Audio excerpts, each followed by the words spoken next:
Hello बच्चों। अब देखिए क्वेश्चन नंबर 7 पर आते हैं। ये भी काफी इंपॉर्टेंट क्वेश्चन है। अक्सर ये एग्जाम में पूछा जाता है। इसमें थोड़ा सा आप लोगों को कंफ्यूजन हो सकता है, लेकिन ऐसा कुछ भी नहीं है। देखिए ये कह रहा है कि a sum of ₹700 is to be used to give 7 cash prizes to students of a school for their overall academic performance. कह रहा है if each prizes is ₹20 less than its preceding price, find the value of each of the prizes. Clear है? इसको ये कह रहा है प्रश्न को कि टोटल ₹700 हैं और इनको 7 स्टूडेंट्स में डिस्ट्रीब्यूट करना है। 7 स्टूडेंट्स में डिस्ट्रीब्यूट करना है इसको, लेकिन शर्त क्या है कि मान लीजिए पहले वाले को ₹A मिला है तो अगले को A-20 मिलना चाहिए, फिर इसको A-40 मिलना चाहिए। ठीक है, फिर अगले को मिलना चाहिए। तो इस प्रकार से इसको 7 प्राइजेस में बांटना है। तो चलो भाई इसको हम कुछ इस तरह से सेट कर लेते हैं। मान लीजिए, ठीक है, ए यहां पे रखते हैं, इधर से 1 2 3 प्राइजेस, इधर से 1 2 3, तो 3 3 6 और 1 7। तो इसको इस तरह से हमने कर दिया। मान लीजिए इसको A+60 दिया, अगले को ₹20 कम मिलेंगे तो A+40 हो जाएगा। फिर इसको भी ₹20 कम मिलेंगे तो A+20 हो जाएगा, और इसको भी ₹20 कम मिलेंगे तो A हो जाएगा। अब यहां से देखिए इसको क्या मिलेगा, A-20, ये हो जाएगा A-40 और ये हो जाएगा A-60। इस प्रकार से हमने इसको डिस्ट्रीब्यूट कर दिया 7 प्राइजेस को। और इन सब का जो सम है वो कितने रुपए हैं, इसका टोटल, इसका सम, इसका सम, ये सम, ये सब का जो सम है वो कितना है, ₹700 है। तो इस प्रकार से हमने डिस्ट्रीब्यूट कर दिया। चलिए इस तरह से आप ब्रैकेट बना करके इसको आप लिख सकते हैं।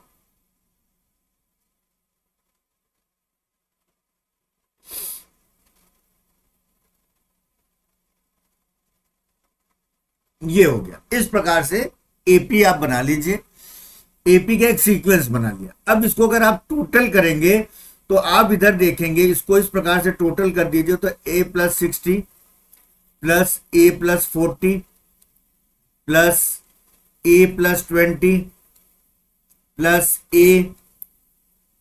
A+A-20, 20 रुपए कम हो रहा, माइनस में कम करेंगे तो बढ़ जाता है ना।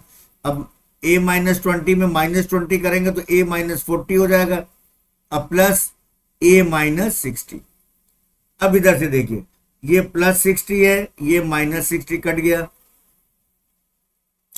ये +40 है, ये -40 कट गया, ये +20 है, ये -20 कट गया। अब आपके पास क्या बचा, आपके पास बच्चा A+A+A+A+A,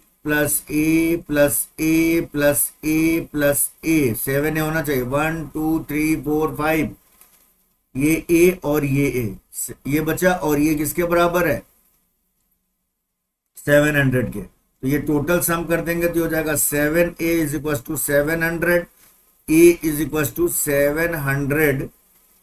700/7, कितना हो गया, ₹100। तो A की वैल्यू 100 हो गई। तो प्राइजेस क्या हो जाएगा, प्राइस जो दिया गया कैश प्राइस, अब इसमें रख दीजिए। ए आपको मिल गया, ए कितना मिल गया, 100। तो ये पहला हो जाएगा 100 + 60, फिर हो गया 100 + 40, 100 + 20, इसके बाद से हो जाएगा 100, फिर 100 - 20, 100 - 40, और हो गया 100 - 60। इसको आप सॉल्व कर लेंगे तो आपके पास इनकी प्राइस आ जाएगी, कितने कितने रुपए दिए गए। ये देखिए, ये हो जाएगा 160, ये हो जाएगा 140, ये हो जाएगा 120, 100, फिर हो जाएगा 80, 20 कम हो जाएंगे, 40 कम हो जाएंगे तो 60, और 60 कम हो जाएंगे तो 40। तो ये सारे कैश प्राइजेस हैं, इनको जोड़ लीजिएगा तो ये सबका सम आ जाएगा 700 रुपीज। क्लियर हो गया बच्चों? तो ये हो गया आपका क्वेश्चन नंबर 16। ये हो गए प्राइजेस जो सब बच्चों को देखिए 20-20 रुपए कम, यानी जो फर्स्ट आया उसको 160, जो सेकंड आया 140, 120, 100, 80, 60, 40, और अगर सबको जोड़ दीजिए तो आ जाएगा 700। हो गया बच्चों क्वेश्चन नंबर 16 हो गया। अब हम आते हैं क्वेश्चन नंबर 17। ओ बाप रे, इतना बड़ा। चलिए इनसे भी निपटते हैं।